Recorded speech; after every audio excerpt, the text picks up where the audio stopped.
जय श्री कृष्णा, जय श्रीमन नारायण। दोस्तों, आज आप सुनेंगे श्रीमद् भागवत महापुराण कथा 10वें स्कंद पूर्वार्ध का 44वां अध्याय। इस अध्याय में आज आप सुनेंगे चाणून, मुष्टिक आदि पहलवानों का तथा कंस का उद्धार। श्री सुखदेव जी कहते हैं, परीक्षित, भगवान श्री कृष्ण ने चाणून आदि के वध का निश्चित संकल्प कर लिया। जोड़ बन दिए जाने पर श्री कृष्ण चाणून से और बलराम जी मुष्टिक से जा भिड़े। वे लोग एक दूसरे को जीत लेने की इच्छा से हाथ बांधकर और पैरों में पैर अड़ाकर बलपूर्वक अपनी अपनी ओर खींचने लगे। वे पंजों से पंजे, घुटनों से घुटने, माथे से माथा और छाती से छाती भिड़ाकर एक दूसरे पर चोट करने लगे। इस प्रकार दांव पेच करते करते अपने अपने जोड़ीदार को पकड़कर इधर उधर घुमाते, दूर ढकेल देते, जोर से जकड़ लेते, लिपट जाते, उठाकर पटक देते, छूटकर निकल भागते और कभी छोड़कर पीछे हट जाते थे। इस प्रकार एक दूसरे को रोकते, प्रहार करते और अपने जोड़ीदार को पछाड़ देने की चेष्टा करते। कभी कोई नीचे गिर जाता तो दूसरा उसे घुटनों और पैरों में दबाकर उठा लेता, हाथों से पकड़कर ऊपर ले जाता, गले में लिपट जाने पर ढकेल देता और आवश्यकता होने पर हाथ पांव इकट्ठे करके गांठ बांध देता। परीक्षित, इस दंगल को देखने के लिए नगर की बहुत सी महिलाएं भी आई हुई थी। उन्होंने जब देखा कि बड़े बड़े पहलवानों के साथ ये छोटे बलहीन बालक लड़ाए जा रहे हैं, तब वे अलग अलग टोलियां बनाकर कर्णावश आपस में बातचीत करने लगी। यहाँ राजा कंस के सभासद बड़ा अन्याय और अधर्म कर रहे हैं। कितने खेद की बात है कि राजा के सामने ही ये बली पहलवानों और निर्बल बालकों के युद्ध का अनुमोदन करते हैं। बहन, देखो, इन पहलवानों का एक एक अंग वृक्ष के समान कठोर है। ये देखने में बड़े भारी पर्वत से मालूम होते हैं, परंतु श्री कृष्ण और बलराम अभी जवान भी नहीं हुए हैं। इसकी किशोरा अवस्था है। इनका एक एक अंग अत्यंत सुकुमार है। कहाँ ये और कहाँ वो। जितने लोग यहाँ इकट्ठे हुए हैं, देख रहे हैं, उन्हें अवश्य धर्म उल्लंघन का पाप लगेगा। सखी, अब हमें भी यहाँ से चल देना चाहिए। जहाँ अधर्म की प्रधानता हो वहाँ कभी न रहे। यही शास्त्र का नियम है। देखो, शास्त्र कहता है कि बुद्धिमान पुरुष को सभासदों के दोषों को जानते हुए सभा में जाना ठीक नहीं है, क्योंकि वहाँ जाकर उन अवगुणों को कहना, चुप रह जाना अथवा मैं नहीं जानता ऐसा कह देना, ये तीनों ही बातें मनुष्य को दोष भागी बनाती है। देखो देखो, श्री कृष्ण शत्रु के चारों ओर तैंतरा बदल रहे हैं। उनके मुख पर पसीने की बूंदें ठीक वैसे ही शोभा दे रही है जैसे कमल कौशल पर जल की बूंदें। सखियों, क्या तुम नहीं देख रही हो कि बलराम जी का मुख मुष्टि के प्रति क्रोध के कारण कुछ कुछ लाल लोचनों से युक्त हो रहा है, फिर भी हास्य का अनुरुद्ध आवेग कितना सुंदर लग रहा है। सखी, सच पूछो तो ब्रजभूमि ही परम पवित्र और धन्य है, क्योंकि वहाँ ये पुरुषोत्तम मनुष्य के वेश में छिपकर रहते हैं। स्वयं भगवान शंकर और लक्ष्मी जी जिनके चरणों की पूजा करती हैं, वे ही प्रभु वहाँ रंग बिरंगे जंगली पुष्पों की माला धारण कर लेते हैं तथा बलराम जी के साथ बांसुरी बजाते, कौवे चराते और तरह तरह खेल खेलते हुए आनंद से विचरते हैं। सखी, पता नहीं गोपियों ने कौन सी तपस्या की थी जो नेत्रों के दोनों से नित्य निरंतर इनकी रूप माधुरी का पान करती रहती है। इनका रूप क्या है? लावण्य का सार। संसार में या उससे परे किसी का भी रूप इनके रूप के समान नहीं है। फिर बढ़कर होने की तो बात ही क्या है। सो भी किसी के संवारने सजाने से नहीं, गहने कपड़े से भी नहीं, बल्कि स्वयं सिद्ध है। इस रूप को देखते देखते तृप्ति भी नहीं होती, क्योंकि यहाँ प्रतिक्षण नया होता जाता है, नित्य नूतन है। समग्र यह सौंदर्य और ऐश्वर्य इसी के आश्रित है सखियों, परंतु इसका दर्शन तो औरों के लिए बड़ा ही दुर्लभ है। वह तो गोपियों के ही भाग्य में बधा है। सखी, ब्रज की गोपियां धन्य है। निरंतर श्री कृष्ण में ही चित्त लगा रहने के कारण, प्रेम भरे हृदय से आंसुओं के कारण गदगद कंठ से वे इन्हीं की लीलाओं का गान करती रहती हैं। वे दूध दूधते समय, दही मत्ते, धान कुटते, घर लिपते, बालकों को झूला झुलाते हुए, रोते हुए बालकों को चुप कराते, उन्हें नहलाते धुलाते, घरों को झाड़ते बहारते, कहाँ तक कहें, सारे काम काज करते समय श्री कृष्ण के गुणों के गान में ही मस्त रहती हैं। ये श्री कृष्ण जब प्रातःकाल गौओं को चराने के लिए ब्रज से वन में जाते हैं और सायंकाल उन्हें लेकर ब्रज में लौटते हैं, तब बड़े मधुर स्वर में बांसुरी बजाते हैं।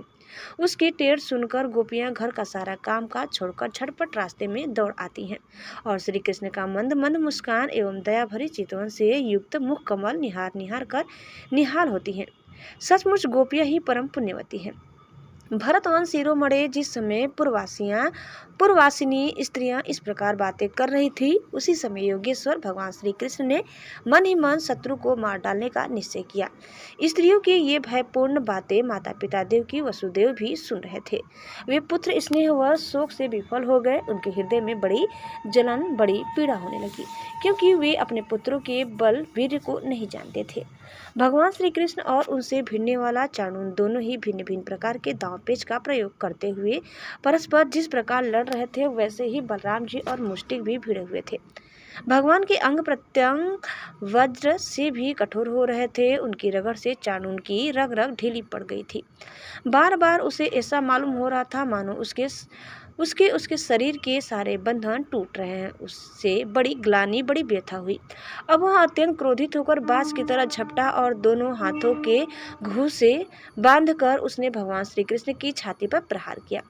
परंतु उसके प्रहार से भगवान तनिक भी विचलित न हुए। जैसे फूलों के गजरे की मार से गजरात, उन्होंने चाणूर की दोनों भुजाएं पकड़ ली और उसे अंतरिक्ष में बड़े वेग से कई बार घुमाकर धरती पर दे मारा। परीक्षित चाणूर के प्राण तो घुमाने के समय ही निकल गए थे। उसकी वेशभूषा अस्त व्यस्त हो गई, केश और मालाएं बिखर गई, वह इंद्रध्वज के समान गिर पड़ा। इसी प्रकार मुष्टिक ने भी पहले बलराम जी को एक घूंसा मारा। इस पर बलराम जी ने उसे बड़े जोर से एक तमाचा जड़ दिया। तमाचा लगने से वह कांप उठा और आधी से उखड़े हुए वृक्ष के समान अत्यंत व्यथित और अंत में प्राणहीन होकर खून उगलता हुआ पृथ्वी पर गिर पड़ा। हे राजन, इसके बाद योद्धाओं में श्रेष्ठ भगवान बलराम जी ने अपने सामने आते ही कूट नामक पहलवान को खेल खेल में ही बाएं हाथ से घूंसे से उपेक्षा पूर्वक मार डाला। उसी समय भगवान श्री कृष्ण ने पैर की ठोकर से सल का सिर धड़ से अलग कर दिया और तोसल को तिनके की तरह चीर कर दो टुकड़े कर दिया। इस प्रकार दोनों धराशायी हो गए। जब चाणूर, मुष्टिक, कूट, सल और तोसल ये पांचों पहलवान मर चुके, तब जो बच रहे थे वे अपने प्राण बचाने के लिए स्वयं वहां भाग खड़े हुए। उनके भाग जाने पर भगवान श्री कृष्ण और बलराम जी अपने समवयस्क ग्वाल बालों को खींच खींच कर उनके साथ भिड़ने और नाच नाच कर भेरी ध्वनि के साथ अपने नुपुरों की झनकार को मिलाकर मल क्रीड़ा कुश्ती के खेल करने लगे। भगवान श्री कृष्ण और बलराम जी की इस अद्भुत लीला को देखकर सभी दर्शकों को बड़ा आनंद हुआ। श्रेष्ठ ब्राह्मण और साधु पुरुष धन्य है, धन्य है, इस प्रकार कहकर प्रशंसा करने लगे। परंतु कंस को इससे बड़ा दुख हुआ। वह और भी चिढ़ गया। जब उसके प्रधान पहलवान मार डाले गए और बचे हुए सब के सब भाग गए, तब भोजराज कंस ने अपने बाजे गाजे बंद करा दिए और अपने सेवकों को यहाँ आज्ञा दी, अरे वसुदेव के इन दुष्चरित्र लड़कों को नगर से बाहर निकाल दो, गोपों का सारा धन छीन लो और दुर्बुद्धि नंद को कैद कर लो। वसुदेव भी बड़ा कुबुद्धि और दुष्ट है, उसे शीघ्र मार डालो। और उग्रसेन मेरा पिता होने पर भी अपने अनुयायियों के साथ शत्रु से मिला हुआ है, इसलिए उसे भी जीता मार डालो, उसे छोड़ो मत। कंस इस प्रकार बढ़ बढ़कर बकवास कर रहा था कि अविनाशी श्री कृष्ण कुपित होकर फुर्ती से वेगपूर्वक उछलकर लीला से ही उसके ऊंचे मंच पर जा चढ़े। जब मनुष्य कंस ने देखा कि मेरे मृत्यु रूप भगवान श्री कृष्ण सामने आ गए, तब वह सहसा अपने सिंहासन से उठ खड़ा हुआ और हाथ में ढाल तथा तलवार उठा ली। हाथ में तलवार लेकर वह चोट करने का अवसर ढूंढता हुआ पैतरा बदलने लगा। आकाश में उड़ते हुए बाज के समान वह कभी दाईं ओर जाता तो कभी बाईं ओर। परंतु भगवान का प्रचंड तेज अत्यंत दुस्साहस है। जैसे गरुड़ सांप को पकड़ लेते हैं, वैसे ही भगवान ने बलपूर्वक उसे पकड़ लिया। इसी समय कंस का मुकुट गिर गया और भगवान ने उसके केस पकड़कर उसे भी उस ऊंचे मंच से रंगभूमि में गिरा दिया। फिर परम स्वतंत्र और सारे विश्व के आश्रय भगवान श्री कृष्ण उसके ऊपर स्वयं कूद पड़े उनके कूदते ही कंस की मृत्यु हो गई। सबके देखते देखते भगवान श्री कृष्ण कंस की लाश को धरती पर उसी प्रकार घसीटने लगे जैसे सिंह हाथी को घसीटे।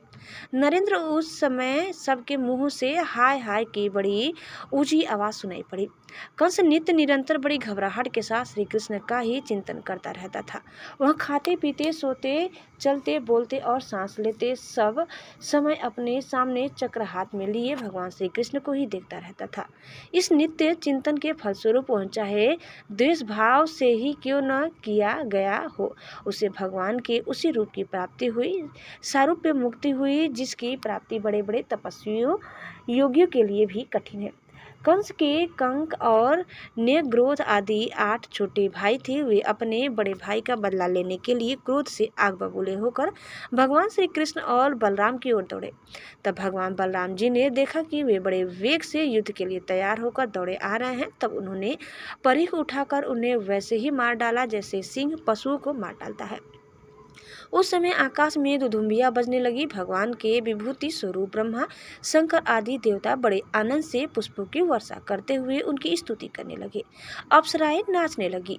महाराज कंस और उसके भाइयों की स्त्रियां अपने आत्मीय स्वजनों की मृत्यु से अत्यंत दुखित हुई। वे अपने सिर पीटती हुई आंखों में आंसू भरे वहां आई। वीर शैया पर सोए हुए अपने पतियों से लिपटकर वे शोकग्रस्त हो गई और बार बार आंसू बहाते हुए ऊंचे स्वर से विलाप करने लगी। हे नाथ, हे प्यारे, हे धर्मज्ञ, हे करुणामय, हे अनाथ वत्सल, आपकी मृत्यु से हम सबकी मृत्यु हो गई। आज हमारे घर उजड़ गए, हमारी संतान अनाथ हो गए। पुरुष श्रेष्ठ, इस पुरी के आप ही स्वामी थे। आपके विरह से इसके उत्सव समाप्त हो गए और मंगल चिन्ह उतर गए। यह हमारी ही भांति विधवा होकर शोभाहीन हो गई। स्वामी, अपने निरपराध प्राणियों के साथ घोर द्रोह किया था, अन्याय किया था, इसी से आपकी यह गति हुई। सच है, जो जगत के जीवों से द्रोह करता है, उनका अहित करता है, ऐसा कौन पुरुष शांति पा सकता है। ये भगवान श्री कृष्ण जगत के समस्त प्राणियों की उत्पत्ति और प्रलय के आधार है, यही रक्षक भी है। जो इसका बुरा चाहता है, इनका तिरस्कार करता है, वह कभी सुखी नहीं हो सकता। श्री सुखदेव जी कहते हैं, परीक्षित, भगवान श्री कृष्ण ही सारे संसार के जीवनदाता है। उन्होंने रानियों को ढांढस बंधाया, सांत्वना दी, फिर लोक रीति के अनुसार मरने वालों का जैसा क्रियाकर्म होता है वह सब कराया। तदंतर भगवान श्री कृष्ण और बलराम जी ने जेल में जाकर अपने माता पिता को बंधन से छुड़ाया और सिर से स्पर्श करके उनके चरणों की वंदना की। किंतु अपने पुत्रों के प्रणाम करने पर भी देवकी और वसुदेव ने उन्हें जगदीश्वर समझकर अपने हृदय से नहीं लगाया। उन्हें शंका हो गई कि हम जगदीश्वर को पुत्र कैसे समझे। तो दोस्तों, इस प्रकार कथा यही समाप्त होता है। उम्मीद करते हैं कि आपको हमारी आज की कथा जरूर पसंद आई होगी। आपको कैसे लगी कमेंट करके बताइए। चैनल में नए हैं तो लाइक, शेयर और सब्सक्राइब करना न भूलें। धन्यवाद। जय श्री कृष्ण, जय श्री मन नारायण। एक बार प्रेम से बोलिए श्री बांके बिहारी लाल की जय।